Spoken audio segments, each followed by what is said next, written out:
අන්‍යවසයෝ ආයිබෝවන් අද අපි මේ වීඩියෝ එකෙන් බලනවා මෝරාදෝ කියන වචනේ කොහොමද භාවිතා කරන්න කියලා. මෝරාදෝ කියන්නේ මොනවා වුණත්. මෝරාදෝ මොනවා වුණත්. මොන දේ වුණත් කියන එක. බලමු මෙන්න මේ වගේ අවස්ථාවල තමයි මේක භාවිතා කරන්නේ. මෝරාදෝ චල්මුගෝයෝ. මෝරාදෝ චල්මුගෝයෝ.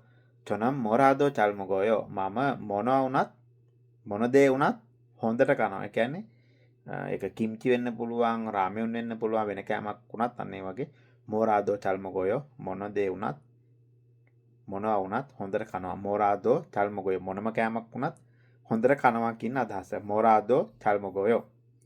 දෙවෙනි වාක්‍යය තමයි මෝරාදෝ සා ඔසේයෝ. මෝරාදෝ සා ඔසේයෝ. යාළුවෝ ඇහුවොත් මොනවද ගේන්න ඕනි කියලා මෝරාදෝ සා ඔසේයෝ. මෝරාදෝ සා ඔසේයෝ මොනවා හරි අරන් එන්න. මොනවා හරි අරන් එන්න. මෝරාදෝ සා ඔසේයෝ. මෝරාදෝ සා ඔසේ මොනවා හරි අරන් එන්න.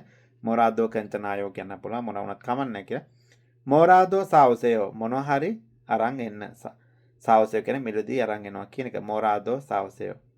අද ඉගෙන ගන්න අවසාන වාක්‍යය තමයි මොරාදෝ මන්දරෝ ජුසෙයෝ. මොරාදෝ මන්දරෝ ජුසෙයෝ. මොරාදෝ මන්දරෝ ජුසෙයෝ. මොනවා හරි හදලා දෙන්න. මොරාදෝ මන්දරෝ ජුසෙයෝ. මොනවා හරි හදලා දෙන්න. මොරාදෝ මන්දරෝ ජුසෙයෝ. මොනවා හරි හදලා දෙන්න. ඉතින් මොරාදෝ කියන වචනය ඊට පස්සේ නාම පදයක් දාලා වාක්‍ය නිර්මාණය කරලා බලන්න. කම්සම්මිදා